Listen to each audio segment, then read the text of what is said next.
नमस्कार दोस्तों, स्वागत है आपका हिमालनी टीवी यूट्यूब चैनल में। मैं हूं सच्चिदानंद मिश्र। मित्रों, विश्व परिप्रेक्ष्य में देखा जाए तो ट्रंप और जेलेंस्की की जो उस दिन एक नाटक मंचन हुआ, वह पूरे विश्व को अपनी ओर आकर्षित किए हुए है। स्वाभाविक है कि हमारा देश नेपाल भी नेपाली में उसको कहता है कि रमाई रहे कोछ। उसका ये नाटक, उसकी जो वार्तालाप हुई है दोनों, वह देखकर हमारा नेपाल भी मनोरंजन कर रहा है। आइए मैं उस पर बात करूंगा कि आखिर ये इस तरह का दृश्य क्यों देखने को मिला लोगों को। क्या सचमुच अपमान किया गया, या दोनों की गलती है, या केवल एक ही की गलती है? तो मैं आज आपके समक्ष रख रहा हूँ दो तीन हमारे नेपाल के विश्लेषक हैं, उनके आधार पर मैंने तैयार किया है। मैंने लिया है, यह हमारे कैलाश महतो जी हैं जो लेखक भी हैं, उनकी भी बात मैंने सुनी है। उसके बाद में डॉक्टर रीना यादव सांसद रह चुकी हैं और अभी एक राजनीतिक कार्यकर्ता भी हैं। उनका भी स्टेटस मैंने पढ़ा है, उस स्टेटस को भी मैं डील करूंगा। और एक विश्लेषक हैं राकेश मिश्रा, मैं उनसे भी कुछ लिया हूं। और इस सब को तैयार किया है हमारे हिमालनी की संपादक डॉक्टर श्वेता दीप्ति ने। आज जो उन्होंने रखा है हिमालनी के साइट पर, मैं वहां से शुरू करता हूं कि जेलेंस्की का बदलता रूप। और अब जेलेंस्की तैयार हो गए हैं खनिज समझौते पर हस्ताक्षर करने के लिए। देखिए यह कितना बड़ा चेंज अभी हो रहा है। यूक्रेन वापसी के बाद जेलेंस्की ने एक्स पर पोस्ट करते हुए कहा है कि हम खनिज समझौता पर हस्ताक्षर करने को तैयार हैं, लेकिन उनका कुछ शर्त है कि उन्हें सुरक्षा की गारंटी चाहिए। चूँकि वो 3 वर्ष से रूस से लड़ाई कर रहे हैं, इसलिए उन्होंने कहा है कि सुरक्षा गारंटी के बिना युद्ध विराम यूक्रेन के लिए बहुत ही खतरनाक साबित हो सकता है। जो हम 3 साल से लड़ रहे हैं और यूक्रेन के लोगों को यह जानने की ज़रूरत है कि आखिर अमेरिका यूक्रेन के साथ है या नहीं। चूँकि ट्रंप की नीति इतनी ढुलमुल नीति है कि यूक्रेन को भी खुश करना चाहते हैं और रसिया को भी खुश करना चाहते हैं, इसलिए यूक्रेन की जनता असमंजस में जरूर है। यही बात जेलेंस्की कह रहे हैं कि रविवार को उन्होंने अमेरिकी राष्ट्रपति डोनाल्ड ट्रंप के साथ रिश्ते सुधार कर सकते हैं, इसकी बात उन्होंने कही। ट्रंप के साथ वो रिश्ते सुधारने को तैयार है, लेकिन बातचीत बंद कमरों में होनी चाहिए। उनका यह शर्त है, अगर सुरक्षा की गारंटी मिलती है और यूक्रेन को नाटो सदस्यता मिलती है तो वह पद भी छोड़ने को तैयार है। और उसके बाद मिनरल डील पर हस्ताक्षर यूक्रेन करेगा। आखिर यह हस्ताक्षर बहुत पहले से चल रहा है, लेकिन सफल नहीं हो पाया है और इसी के लिए वो गए थे अमेरिका, जहां की ये बवाल हो गया। और वहीं देखिए, यही यूक्रेन से जेलेंस्की फिर अमेरिका से जब इंग्लैंड गए तो वहां पर भव्य स्वागत हुआ। फिर उन्होंने यूरोपियन कंट्री का ट्रैवल किया और वहां से लौटने के बाद उन्होंने यह लिया है। तो पूर्ण रूप से आप समझ सकते हैं कि उन पर जो मानसिक दबाव है, उसके लिए उन्होंने यह स्टेटमेंट दिया है। अब आइए हम आपको बात करते हैं कुछ, जैसे ट्रंप जेलेंस्की का वाक युद्ध जो हुआ है उस संबंध में। डोनाल्ड ट्रंप दोबारा जब राष्ट्रपति बनने के बाद उनकी जीत तो हुई है, ये कैलाश महतो कहते हैं कि, लेकिन दुनिया के कई हिस्सों के लिए यह करारी हार साबित हो रही है। राजनीतिक विश्लेषकों का मानना है कि ट्रंप अब पूरी तरह अमेरिकी हो चुके हैं। उनकी विदेश नीति उस पुरानी कहावत को चरितार्थ करती है, अमेरिका हर जगह है पर अमेरिका किसी का नहीं है। यह बहुत बड़ी बात है कि अमेरिका अपने का दावा हर जगह दिखाती है लेकिन वह किसी का अपना होकर नहीं रह सकता है। ट्रंप का खानदानी खून भले ही जर्मनी से हो पर उनकी सोच आज एक शातिर व्यापारी नेता की है।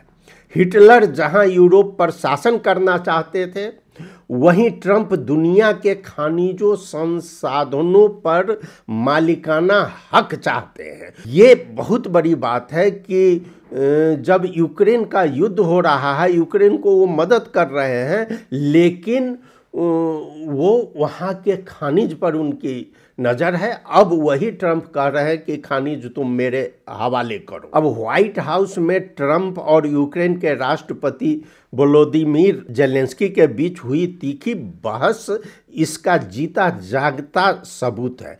अमेरिका ने यूक्रेन को हथियार और धन देकर युद्ध में झोंक दिया, लेकिन जब जेलेंस्की ने सुरक्षा की गारंटी मांगी तो ट्रंप ने केवल उसे ठुकराया ही नहीं बल्कि यूक्रेन के जमीन के नीचे छिपी खनिजों पर दावा ठोक दिया।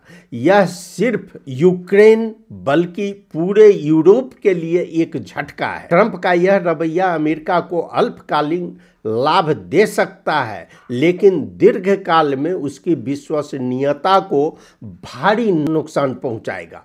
यूरोप अगर अमेरिका से दूरी बना लेता है तो फिर मुश्किल हो जाएगा, लेकिन तब है कि यूरोप के पास उतना सेना नहीं है जो कि वो यूक्रेन को सहायता कर सके। और यही सब देखकर यूक्रेन के राष्ट्रपति जब वो लौटे हैं तो वहाँ पर उनको इस तरह का एक प्रकार से सरेंडर करना पड़ा है।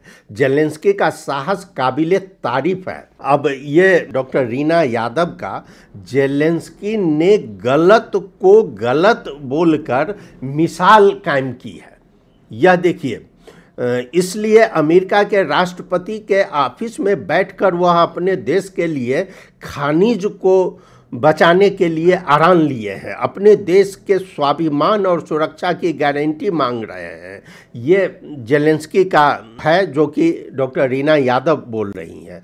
सभी देशों को सबक लेने की आवश्यकता है। अपने देश नेपाल को अंदर की राजनीतिक द्वंद्व को समाप्त कर आपस में मिलकर अर्थव्यवस्था पर काम करना चाहिए। हमारे गोरखाली सैनिकों की मांग सभी देशों में सबसे ज़्यादा है, उस पर भी हमें एक नज़र जरूर दौड़ाना चाहिए। जेलेंस्की का जो ये विवाद हुआ है इससे सभी देश करीब करीब सतर्क हो गया है। खास करके अगर आपको देखा जाए तो ट्रंप का जो बिहेवियर हुआ है, जो एक मेहमान को घर में बुलाए हैं और जिस तरह से उसके ड्रेस पर मीडिया द्वारा प्रश्न किया गया और ट्रंप जो राष्ट्रपति और उपराष्ट्रपति ने बार बार प्रश्न किया, माहौल बिगाड़ने में उपराष्ट्रपति का सबसे ज़्यादा हाथ है वहाँ पर। इसीलिए बताया जाता है कि अब जिसे जोकर कहते थे वह अब असली जोकर नहीं। मैं बता दूं यहाँ पर कि व्हाइट हाउस में ट्रंप से जो मानसिक और मनोवैज्ञानिक जंग झेलना पड़ा है वह इस बात का प्रमाण है कि जेलेंस्की हार नहीं मानेंगे, भले ही वो हार जाए, लेकिन अमेरिका को भी जीतने नहीं देंगे। इतिहास शायद यह कहे कि इस युद्ध का असली जोकर जेलेंस्की नहीं बल्कि ट्रंप और अमेरिकी नीति थी। जेलेंस्की ने 3 साल से अधिक समय तक महाशक्ति से लड़ाई लड़ी है, यह अंत तक डटा रहा। अब आइए हम, ठीक है ये लड़ाई तो हुई, बहुत तरह वहाँ नाटक भी हुआ, सब चीज़ हुआ, लेकिन फिलहाल हमको नेपाल को क्या सबक लेना चाहिए। तो ये डॉक्टर श्वेता दीप्ति द्वारा तैयार किया गया है हिमालनी के लिए। नेपाल जैसे छोटे देश को यूक्रेन की स्थिति से गहरे सबक लेने चाहिए। अब पहला सबक, नेपाल जैसे छोटे देश को यूक्रेन की स्थिति से बहुत कुछ सीखना चाहिए। सबसे पहला आंतरिक मामला आता है। नेपाल में चल रहे राजनीतिक द्वंद्व को समाप्त कर सभी पक्षों को मिलाकर अर्थव्यवस्था को मजबूत करने तथा ध्यान देना होगा कि हमारा देश प्राकृतिक संसाधनों और मानव शक्ति से समृद्ध है।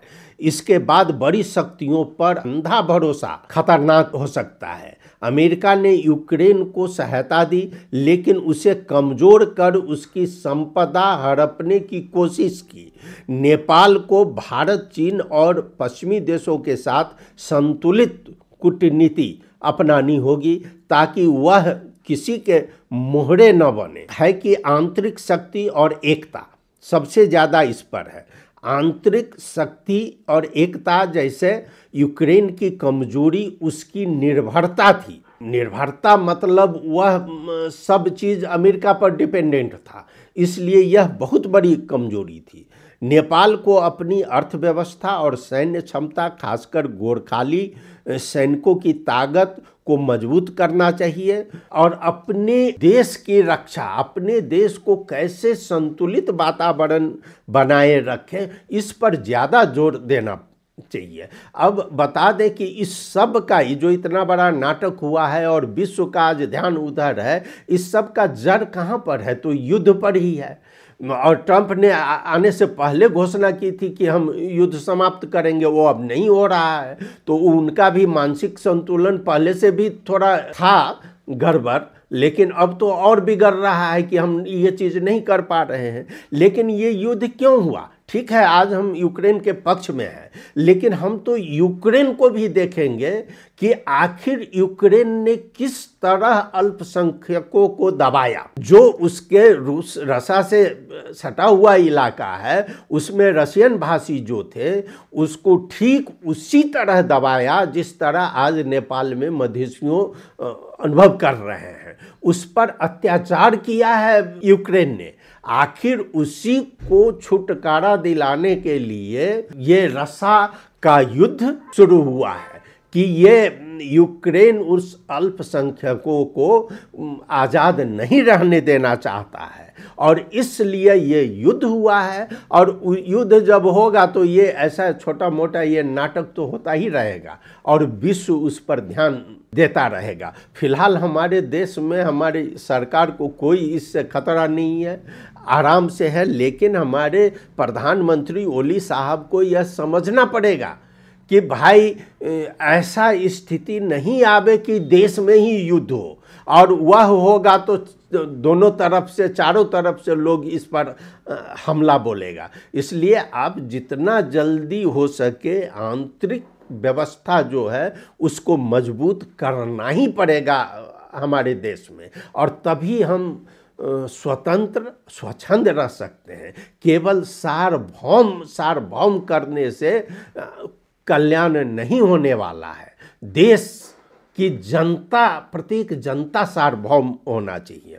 अब अंततः यूक्रेन का यह युद्ध सिखाता है कि संप्रभुता केवल सहायता से नहीं बल्कि आत्मनिर्भरता और साहस से बची रहती है। नेपाल को अब सजग होकर अपने भविष्य की रक्षा करनी होगी। मित्रों, आपके समक्ष मैंने एक छोटा सा यह उदाहरण प्रस्तुत किया और एक विश्लेषण था।